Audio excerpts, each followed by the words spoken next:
मित्रों, सबसे बड़ी बात है कि आज हम लोग कार्तिक पूर्णिमा के दिन उपस्थित हुए हैं। जिस तरह से कुछ पर्व हमारे कार्तिक और कुआर के शास्त्र से लोक में रूपांतरित होते चले जाते हैं। छठ का त्योहार है, वो तो शुद्ध लोक का ही त्योहार है, कोई पुरोहित नहीं होता उसमें।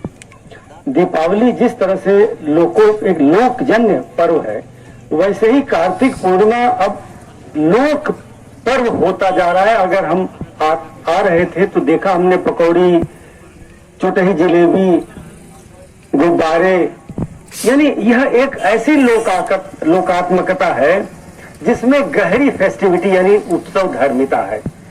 भगवान बुद्ध और उनके शिष्य सारिपुत्र उसी उत्सव धर्मिता के प्रतीक थे। मनुष्य अपने जीवन में जब सर्वोत्कृष्ट उत्साह धर्मी होता है, सबसे ज्यादा प्रफुल्ल होता है, सबसे अधिक मनुष्य होता है, तो उत्सव धर्मी होता है। उत्सव आता कहां है? उसके भीतर से। उसके भीतर जब परम शांति होती है, उसके भीतर जब एक गहरी रागात्मकता होती है। आप जरा उन बहनों को देखिए, उनके भीतर आप हम जितनी शास्त्र की बातें करें, लेकिन उनके भीतर जो लोक है, जो जीवन का रचाव है।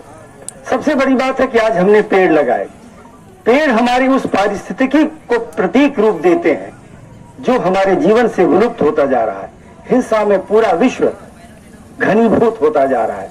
क्या जरूरी नहीं है कि इस हिंसा के दौर में उस हरियाली को लाएं जो भगवान बुद्ध के परम शिष्य सारिपुत्र ने इस धरती की कल्पना की थी। भगवान बुद्ध ने कार्तिक पूर्णिमा के दिन ही धर्म चक्र प्रवर्तन और अन्य कई उन्होंने उपदेश दिए। उनकी स्मृति भी हमारे मन में होनी चाहिए। उनके पहले शिष्यों में से एक हमारे मोदगल्यायन और सारिपुत्र भी थे। तो उनकी स्मृति का सबसे गहरा अर्थ है मनुष्य होने की प्रतीति। और जिस तरह से सारिपुत्र ने विपश्यना को गति दी, उसकी साइंटिफिक अप्रोच को बल दिया। मनुष्य के जीवन में ध्यान सबसे महत्वपूर्ण चीज है। विवेकानंद ने कहा था कि कोई चीज अगर आप ध्यान नहीं है तो कई दिन में आपकी स्मृति में नहीं आएगा, लेकिन ध्यान है तो 2 मिनट में वो चीज आपको जीवन भर के लिए याद रहेगी। ध्यान मनुष्य के जीवन को बदल सकता है, उत्सव धर्मी बना सकता है, वास्तविक धार्मिक बना सकता है। मैं तो कहता हूं कि भगवान बुद्ध और उनके शिष्य सारिपुत्र एक संपूर्ण सांस्कृतिक व्यक्तित्व थे। Total cultural perspective, total cultural personality. हम उस सांस्कृतिकता को सलाम करते हैं, प्रणाम करते हैं, जो आज के दिन उत्सव धर्मिता के रूप में प्रकट हुई है। नमस्कार। और आप सबको इस दिन की शुभकामनाएं। बहुत बहुत धन्यवाद। नमस्कार।